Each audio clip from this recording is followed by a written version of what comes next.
ಕಿರುತೆರೆಯಲ್ಲಿ ತಮ್ಮ handsome look ಹಾಗೆಯೇ ಅದ್ಭುತವಾದ ನಟನೆಯ ಮೂಲಕ ಕಿರುತೆರೆ ಪ್ರೇಕ್ಷಕರನ್ನು ಎಂಟರ್ಟೈನ್ ಮಾಡಿದಂತಹ ಕಿರಣ್ ರಾಜ್ ಅವರು ರಾನಿ ಸಿನಿಮಾದ ಮೂಲಕ ಮಾಸ್ ಅವತಾರವೆತ್ತಿ ಬೆಳ್ಳಿ ಪರದೆಗೆ ಬರೋದಕ್ಕೆ ಸಜ್ಜಾಗಿದ್ದಾರೆ. ಸದ್ಯ ಇದ್ರ ಬಗ್ಗೆ ಮಾತನಾಡೋದಕ್ಕೆ ನಮ್ಮ ವಿಸ್ತಾರ ನ್ಯೂಸ್ ಜೊತೆ ಜಾಯ್ನ್ ಆಗ್ತಾ ಇದ್ದಾರೆ ಬರ್ತ್ಡೇ ಬಾಯ್ ಕಿರಣ್ ರಾಜ್ ಅವರು.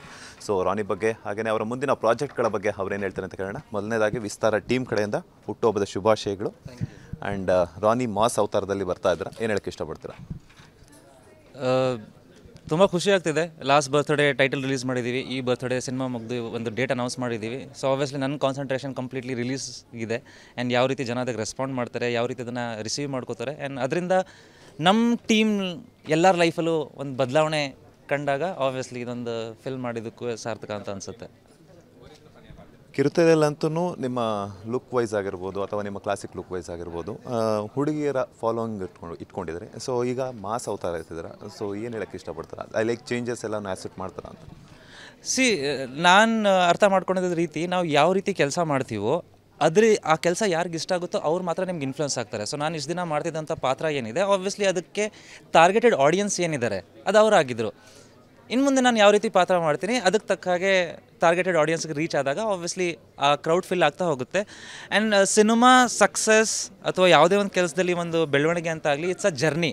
ಅದು ಓವರ್ ನೈಟ್ ಕಾಣುತ್ತೆ ಹೊರತು ಅದೊಂದು ಜರ್ನಿನೇ. So obviously I am walking towards it. Slowly ಆಗ್ತಿದೆ. ಬಟ್ ಒಂದು ಗುರಿ ಏನಿದೆ ಅಂತ ನನಗೆ ಗೊತ್ತಿದೆ, ಅದಕ್ಕೋಸ್ಕರ ಕೆಲಸ ಮಾಡ್ತಾಯಿದ್ದೀನಿ. ರಾನಿ ಸಿನಿಮಾದ ಮೇಕಿಂಗ್ ವಿಜುವಲ್ಸ್ ಆಗಿರ್ಬೋದು ಅಥವಾ ಟೀಸರ್ ಅದೆಲ್ಲ ನೋಡಿದಾಗ ತುಂಬ ಮಾಸ್ ಆಗಿದೆ. ಅದು ಮಾಸ್ ಅವತಾರ ನಾವು ತಾಳಬೇಕು ಅಂತಂದರೆ ಒಂದಷ್ಟು ನಾವು ನಮ್ಮನ್ನು ಬದಲಾಯಿಸ್ಕೋಬೇಕಾಗುತ್ತೆ. ಸೊ ಆ ಬದಲಾವಣೆಗೋಸ್ಕರ ನೀವೇನೆಲ್ಲ ಚೇಂಜಸನ್ನು ಇದು ಮಾಡ್ಕೊಂಡ್ರಿ ಅಂತ? ನಂದು MMA ಟ್ರೈನಿಂಗ್ ಇತ್ತು, ಪ್ಲಸ್ ವರ್ಕೌಟ್ ರೂಟೀನ್ ಎಲ್ಲ ಕಂಪ್ಲೀಟ್ಲಿ ಚೇಂಜ್ ಮಾಡಿದೆ. ಬಾಡಿ ಸ್ಟ್ರಕ್ಚರ್, ಬಾಡಿ ಶೆಡ್ಯೂಲ್, ಮಾತಾಡೋ ರೀತಿ, ನಡೆಯೋ ರೀತಿ, ಈವನ್ ನೋಡೋ ರೀತಿ, ಸ್ಮೈಲ್ ಮಾಡೋ ರೀತಿ, ಆ್ಯಸ್ ಅ ಹೋಲ್ ಕಂಪ್ಲೀಟ್ ಕ್ಯಾರೆಕ್ಟರ್ನೇ ಒಂದು ಶಿಫ್ಟ್ ಆಗಿದೆ. ಬಿಕಾಸ್ ನಾನು ಪರ್ಸ್ನಲಿ ಏನು ಕ್ಯಾರೆಕ್ಟರ್ ಇದ್ದೀನಿ, ನನಗೂ ಸಿನಿಮಾ ನೋಡಿದಾಗ ಯಾರಿಗೂ ಇವನು ಅನಿಸುತ್ತೆ. ಬಿಕಾಸ್ ತುಂಬ ವ್ಯತ್ಯಾಸ ಇದೆ ಆ ಕ್ಯಾರೆಕ್ಟರ್ಗೂ ನನಗೂ. ಬಟ್ ಒಂದು ಪ್ರಾಡಕ್ಟ್ ಮೇಲೆ ನಿಮಗೆ ಪ್ರೀತಿ ಬಂದಾಗ ಎಲ್ಲ ತಾನೇ ಆಗುತ್ತೆ. ಸೊ ಈವನ್ ಇದು ಪ್ರಿಪ್ರೇಷನ್ ಏನಿತ್ತು, it was I wanted to do it always. So ಅದು ಚೆನ್ನಾಗಿ ಮೂಡಿ ಬಂದಿದೆ ಅಂತ ಅನ್ಕೋತೀನಿ. ಸೊ ರಾನಿ ಸಿನಿಮಾ ಇನ್ನೇನು 30ನೇ ತಾರೀಕು ರಿಲೀಸ್ ಆಗ್ತಾ ಇದೆ, ಆಗಸ್ಟ್ 30ರಂದು. ಸೊ ನಿಮ್ಮ ಸಿನಿ ಪ್ರೇಕ್ಷಕರಿಗೆ ಅಥವಾ ನಿಮ್ಮ ಅಭಿಮಾನಿಗಳಿಗಾಗಿರ್ಬೋದು ಹೇಳೋದಾದರೆ ಏನು ಹೇಳೋಕ್ಕೆ ಇಷ್ಟಪಡ್ತಾರೆ? ತುಂಬ ಪ್ರೀತಿಯಿಂದ, ತುಂಬ ವಿಶ್ವಾಸದಿಂದ ಇಲ್ಲಿ ತನಕ ಕರ್ಕೊಂಡು ಬಂದಿದ್ದೀರಾ. ಅದನ್ನು ಕಾಪಾಡ್ಕೋಬೇಕು ಅಂತ ಅಷ್ಟೇ ಶ್ರದ್ಧೆಯಿಂದ ಕೆಲಸ ಮಾಡಿ ಇವತ್ತು ರಾನಿ ಸಿನಿಮಾ ನಾವು ಮುಗಿಸಿದ್ದೀವಿ. ಆ್ಯಂಡ್ 30ನೇ ತಾರೀಕು ಆಗಸ್ಟ್ ರಿಲೀಸ್ ಆಗ್ತಿದೆ.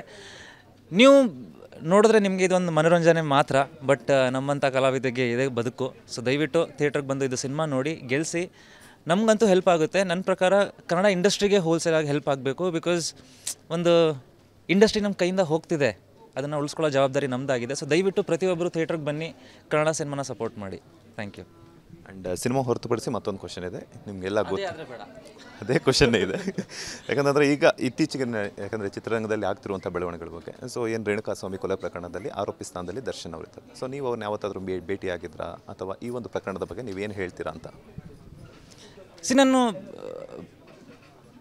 ಅದು ಆಗಿದೆ ಅಂತ ಪ್ರತಿಯೊಬ್ಬರಿಗೂ ಗೊತ್ತಿದೆ, ಪ್ರತಿಯೊಬ್ಬರಿಗೂ ರೀಚ್ ಆಗಿದೆ. ಸೊ ನನಗೂ ಅಷ್ಟೇ ಗೊತ್ತಿದೆ. ಅದು ಬಿಟ್ಟು ನಾನು ಹೇಳೋದೇನು ಅಂತಂದರೆ, ದರ್ಶನ್ ಸರ್ ಆಗಲಿ ರೇಣುಕಾಸ್ವಾಮಿಯವರಾಗಲಿ ನನಗೆ ಪರ್ಸ್ನಲಿ ಪರಿಚಯ ಇಲ್ಲ. ಸೊ ನಾನು ಇಬ್ಬರ ಬಗ್ಗೆನೂ ಏನೂ ನಾನು ಮಾತಾಡೋಕ್ಕಾಗಲ್ಲ. ನಾನು ಒಂದು ಸ್ಟೇಟ್ಮೆಂಟ್ ಏನು ಕೇಳಿಸ್ಕೊಂಡಿದ್ದೀನೋ ನ್ಯೂಸಲ್ಲಿ, ಅದ್ರ ಮೇಲೆ ಒಂದು ಸ್ಟೇಟ್ಮೆಂಟ್ ಕೊಡ್ಬೋದು. ಆ ಸ್ಟೇಟ್ಮೆಂಟು ಇನ್ನೊಂದಷ್ಟು ಜನಕ್ಕೆ ಇನ್ಫ್ಲುಯೆನ್ಸ್ ಮಾಡುತ್ತೆ ಹೊರತು ಅದರಿಂದ ಯಾರಿಗೂ ಲಾಭ ಆಗೋಲ್ಲ. ಸೊ ನಾನು ಹೇಳೋದು, ಒಂದು ಇನ್ಫಾರ್ಮೇಷನ್ ಜನಕ್ಕೆ ಗೊತ್ತಾಗಿದೆ, ಆ ಒಂದು ವಿಷಯ ಇವತ್ತು ಕೋರ್ಟಲ್ಲಿದೆ. And that's the right place to decide about it. ಅಲ್ಲಿಂದ ಏನು ಡಿಸಿಷನ್ ಬರುತ್ತೋ ಅದು ಬಂದಾಗ ನಾವು ಮಾತಾಡಿದ್ರೆ ಅದಕ್ಕೊಂದು ಅರ್ಥ ಇದೆ ಅಂತ ಅನ್ಕೋತೀನಿ. ಈಗ ಸುಮ್ಮನೆ ಅದ್ರ ಬಗ್ಗೆ ಮಾತಾಡೋದ್ರಿಂದ ಆ ಫ್ಯಾಮಿಲೀಸ್ಗೆ ನೋವಾಗುತ್ತೆ ಹೊರತು ಅದರಿಂದ ಯಾರಿಗೂ ಏನೂ ಸಿಗಲ್ಲ ಅಂತ ನಾನು ಅನ್ಕೋತೀನಿ. ಸೊ ವೇಟ್ ಮಾಡೋಣ.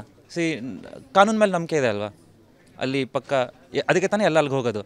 ಸೊ ಖಂಡಿತ ಆಗಲೂ ಅಲ್ಲಿಂದ ಒಂದು ಏನು ಇದಕ್ಕೆ ಒಂದು ಉತ್ತರ ಬರಬೇಕು ಅಲ್ಲಿಂದನೇ ಬರುತ್ತೆ.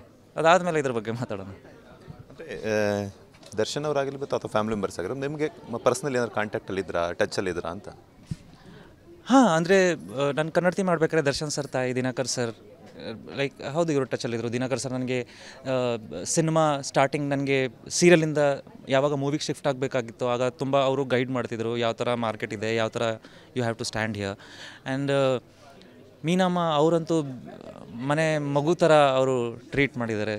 ಸೊ ಸೊ ಅಷ್ಟು ಪರಿಚಯ ನನಗಿತ್ತು. ಇಲ್ಲ, ಇನ್ಸಿಡೆಂಟ್ ಆದಮೇಲೆ ಭೇಟಿ ಆಗೋದಕ್ಕಾಗಲಿಲ್ಲ. And I understand the situation. ಒಂದು ಸೆನ್ಸಿಟಿವ್ ವಿಷಯ, ಆಬ್ವಿಯಸ್ಲಿ ಅವ್ರ ಫ್ಯಾಮಿಲಿಯವ್ರಿಗೆ ಪರ್ಸ್ನಲ್ ಲೆವೆಲಲ್ಲಿ ಹರ್ಟ್ ಆಗಿರುತ್ತೆ. ಅಂಥ ಟೈಮಲ್ಲಿ ಅವ್ರಿಗೆ ಎಲ್ಲ ಕಡೆ ಕತ್ಲು ಕಾಣ್ತಿರುತ್ತೆ. ಅಂಥ ಟೈಮಲ್ಲಿ ನಾವು ಏನೇ ಮಾಡಿದ್ರು ಅದು ತಪ್ಪಾಗುತ್ತೆ ಅಂತ ಮೆಸೇಜ್ ಮಾಡಿದ್ದೆ, ಬಟ್ ಮಾತಾಡೋದಕ್ಕಾಗಲಿಲ್ಲ. ಆ್ಯಂಡ್ ಇನ್ನೊಂದು ಕ್ವಶನ್ ಏನಿದೆ, ಲೈಕ್ ನೀವು ಸೋಷಿಯಲ್ ಮೀಡಿಯಾದಲ್ಲೆಲ್ಲ ಒಂದೊಳ್ಳೆ ಕಂಟೆಂಟ್ಸ್ ಮೂಲಕ, ಒಳ್ಳೊಳ್ಳೆ ಡೈಲಾಗ್ಸ್ ಮೂಲಕ, ರೀಲ್ಸ್ ಮೂಲಕ ಅಪ್ ಮಾಡ್ತಾ ಇರ್ತೀರ. ಸೊ ಅದೇ ರೀತಿ ಈ ಒಂದು ಇನ್ಸಿಡೆಂಟ್ ಆದಾಗ ಪಾಸಿಟಿವ್ ಕಮೆಂಟ್ಸು ಬರುತ್ತೆ, ನೆಗೆಟಿವ್ ಕಮೆಂಟ್ಸು ಬರುತ್ತೆ. ಸೊ ಒಂದು ಡಿಸ್ಕಷನ್ಸ್ ಆದಾಗ ಸೋಷಿಯಲ್ ಮೀಡಿಯಾದ ಈ ಥರ ಅವ್ರಿಗೆ ಏನು ಹೇಳೋಕ್ಕೆ ಇಷ್ಟಪಡುತ್ತೆ? ಯಾವುದಕ್ಕೆ ಹೇಳಿ? ಅದೇ ನಾನು ಹೇಳ್ತಾ ಇರೋದು, ಇವತ್ತು ಒಂದು ಪಾಯಿಂಟ್ ಆಫ್ ವ್ಯೂ ಅನ್ನೋದು ಏನು ಬಿಲ್ಡ್ ಆಗಿದೆ, ಅದು ನಾವು ಏನು ಕನ್ಸ್ಯೂಮ್ ಮಾಡ್ತಿದ್ವಿ ಅದ್ರ ಮೇಲೆ ಆಗುತ್ತೆ. ಒಳಗಡೆ ಏನು ನಡೀತಿದೆ ಅಂತ ಇಲ್ಲಿವರೆಗೂ ಯಾರಿಗೂ ಗೊತ್ತಿಲ್ಲ. ಅದು ಒಂದು ಪ್ರೊಜೆಕ್ಷನ್, ಇಲ್ಲಿ ಏನು ನ್ಯೂಸಲ್ಲಿ ಬರ್ತಿದೆ, ಜನ ಅದನ್ನೇ ರಿಸೀವ್ ಮಾಡಿ ಅದ್ರ ಮೇಲೆ ಒಂದು ಡಿಸೈಡ್ ಮಾಡ್ತಿದ್ರೆ, ಅದನ್ನು ಮೂಲ ಇಟ್ಕೊಂಡು ಕಮೆಂಟ್ಸ್ ಬರ್ತಿದೆ. ಸೊ ಪಾಸಿಟಿವ್ ಆಗಲಿ ನೆಗೆಟಿವ್ ಆಗಲಿ both are meaningless as of ನಾವು. ಬಿಕಾಸ್ ಏನು ನಿರ್ಧಾರ ಇದೆ, ಏನು ಜಜ್ಮೆಂಟ್ ಇದೆ, ಅದು ಬಂದಾಗ ಅದ್ರ ಬಗ್ಗೆ ಮಾತಾಡೋದ್ರಲ್ಲಿ ಒಂದು ಅರ್ಥ ಇದೆ ಅಂತ ನಾನು ಅನ್ಕೋತೀನಿ. Thank you so much. ಇಷ್ಟೊತ್ತು ವಿಸ್ತಾರ ನ್ಯೂಸ್ ಜೊತೆ ಮಾತನಾಡೋದಕ್ಕೆ ಒಳ್ಳೆಯದಾಗಲಿ, ಆಲ್ ದಿ ಬೆಸ್ಟ್.